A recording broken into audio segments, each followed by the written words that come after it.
show, we're going to jump into it.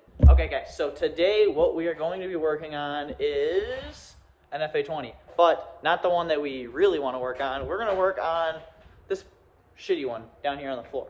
So that one, I believe, spun a bearing at some point. What we're going to do is we're going to get that one up on a stand. We're going to get the timing cover off of it so we can check out the cam phasers and make sure that the cam phasers are in good shape. If they are in good shape, then we're going to get those off.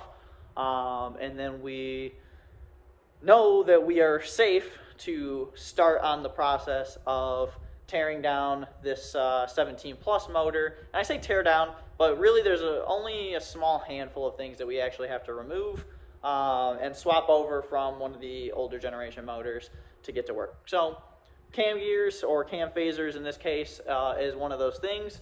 And I know that I don't have a bunch of good ones off of another motor, so we're going to go ahead and open up that one and see if those are savable. So hopefully those are. If they are, then we're golden. If not, then that's going to cost us a pretty penny, because I think those run about $200 to $300 a cam phaser. I'm not 100% certain because I haven't checked in a minute, but the last time I remember looking at them, that's about what they go for. So, and it looks like we are getting a new heater. I don't know if I mentioned in the last video that the heater was broken, but yeah, the heater took a shit on us a couple weeks ago. So landlord is putting in a new heating unit. Looks like they dropped that one off today and started tearing this down to fix it, but it's not in yet. So unfortunately we are rocking with the space heater today because it is quite frigid. Well, before I carry on and do a bunch more babbling for no reason, and before we get turned into this motor, we did pick up these containers, which are kind of out of frame here, but they're just big plastic containers. I got these to store coolant and oil in, specifically used coolant and oil, because it's kind of hard to get rid of those. But I'm going to take some of the oil and coolant that I have here and fill these into this first.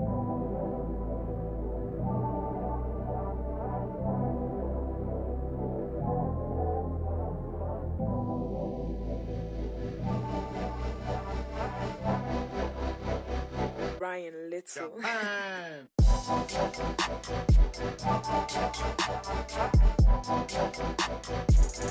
Okay, well, just a second ago, in between that last shot, apparently the breaker for this room blew and I can't find it. So I guess I'm doing this part in the dark.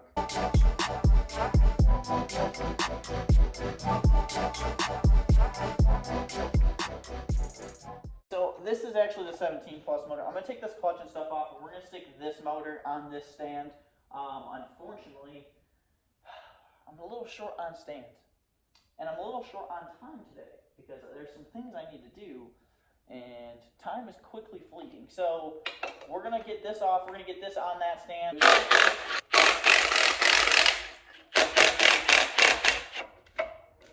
Definitely a lot of friction material here.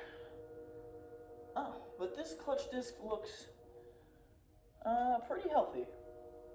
Definitely has a bit of wear, but I would say this is going to be a-okay to reuse.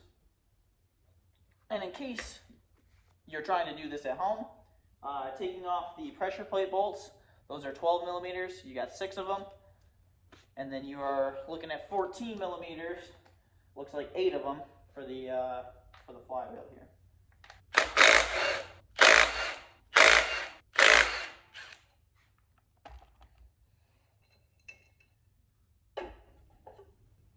Alright guys, so flywheel and clutch are off. Like I said, clutch looks pretty good. Definitely a decent amount of life still out of this. I think we'll be alright running this for at least a little bit. Still an OEM exidy clutch. So we're going to toss that back in with this motor, just for simplicity of having it right here. Same thing, the flywheel looks pretty decent, feels smooth. I don't feel any doesn't look like it's been like hot spotted crazy, nothing like that. So got some super cool, well, I find this super cool and interesting. I don't know if anybody else does.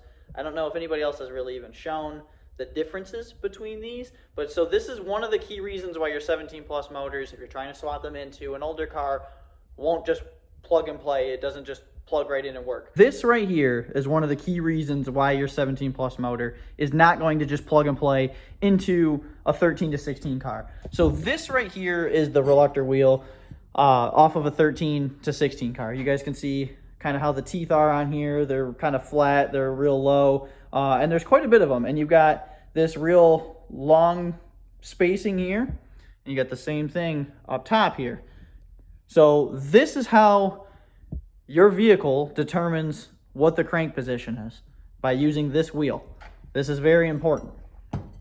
On the 17 plus car, you have the same setup. You do have a reluctor wheel. It discounts and it thinks and does the same thing, but the function is slightly different because the tooth count is different, the spacing is different, and then you'll notice the way these teeth are shaped are even different.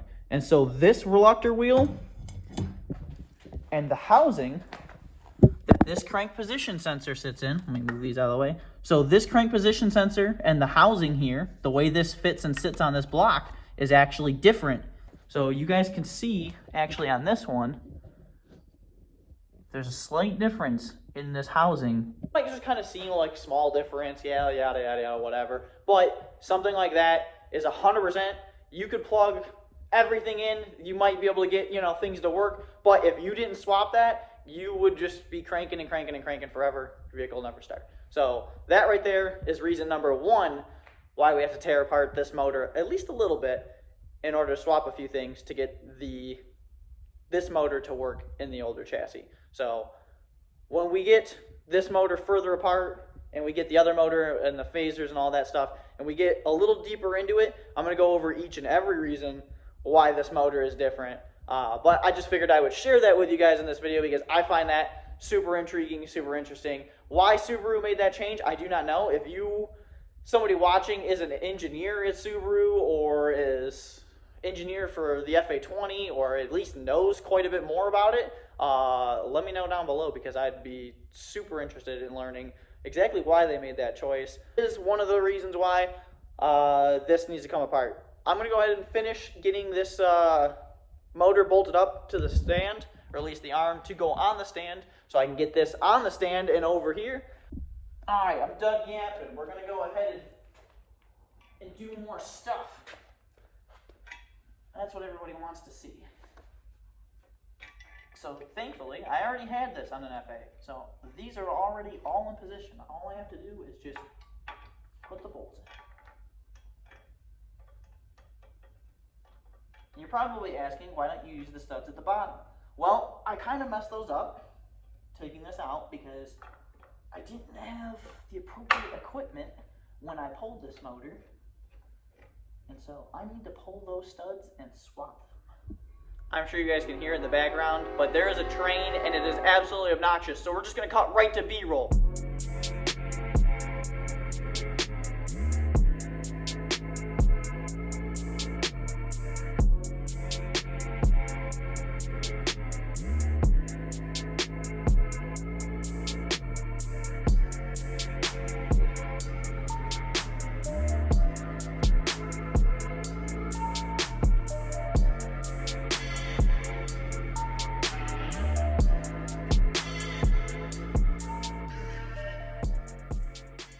There we go. It's on the stand. So I'm going to take the chain off of it. I was going to show all of that in kind of one go, but there's a train going by. I'm sure you guys heard in the last clip, but the train is literally 20 feet from the wall across from me here. So like, it gets pretty loud. So we got this. There's a little bit of coolant that's still falling out of it. So we're going to go ahead and let that kind of drain out. I'm going to push this back over here. We get this chain off of it, and we got this on the stand so we can tear into it some. So that's definitely what we're going to have to do. Quick rundown of everything that's going to have to come off of here. We got the crank reluctor wheel. We got the crank position sensor. The housing that it actually bolts up into, I believe, is different. We got to change the harness. We got to change the ignition coils. And we got to change the phasers. So far, I'm pretty sure that's all we need. Oh, with the ECU or the fuel management ECU here for the direct injection, that also needs to be changed, but that was kind of a given in my head. So yeah, we got a handful of things to change here. Not too much, not anything even really too crazy. I mean, the most complicated part of this is the phasers, but if you've done timing chains on probably anything else before, it won't be that bad. And also, if you haven't, then you're gonna learn today. So, or well, not today. You're not gonna learn in this video. That's gonna be coming up in another video shortly. But you will learn how to do that. So, yeah, I'm gonna go ahead and move this back and get this off the crane and away from it entirely, so that way we'll be able to work on it when we're in here working on it next. All right, guys, so there we go. This is the 17 plus motor on the stand. Again, I know it's not really crazy. We didn't really do all that much today. We just put this motor on the stand, but you know, sometimes there is other things that are going on. It is unfortunate, however, that today is one of those days that there is other stuff going on. So I got some stuff I got to do. So unfortunately, I'm actually kind of already about 10 to 15 minutes behind my schedule of what I wanted, or when I wanted to leave here by, but it is what it is. I wanted to at least get this on the stand, and I wanted to actually film something today because, like I said in the last video, I kind of hope you guys hold the torch to my ass a little bit. I really need to stay on making content, and I think the best way to kind of mitigate the problem I have with creating content is to kind of just create content that's literally just going with the flow, going with what I'm actually doing. And this does two things for me. One, it helps me actually get the stuff that I need to get done, because there's something else there to it, right? So that helps for one. And for two, this is like the day-to-day. Like, this is what I'm going to show you guys. Like, this is obviously going to be like vlog-esque content if you haven't gathered already. But this is exactly what I go through. So, like, everything that you guys are going to see here is going to be 100% how this happens to me, how my life rolls. And, like, I'm sure we're going to catch some just absolutely crazy shit, because that's just how my life tends to be. But, yeah, guys. So, this is pretty much it for as far as what we're doing at the shop. Huge update. The site is back online. Link is going to be in the description. I should have uploaded, I think I mentioned it in the other video. If not, the site, we sell product, we sell merchandise. If you guys have Subarus, if you have Toyotas, specifically FRSs, GT86s, or Mark V Supras, you guys can get parts. If you guys have anything even that's not that, and you guys are looking for something, go ahead and message us. We can do our best to try and help you find it. We have parts coming for GR Corolla and some other stuff soon. So if you guys are looking for something, make sure you go down to Understood Motorsports. Link will be in the description. Yeah, and that's going to be it. So there'll probably be a little bit more intricate of an outro beyond this. But for all said and done, that's going to be all for today, guys. If you guys want to know what's happening with the 17 plus swap and how to do it, follow. If not, just, you know, enjoy.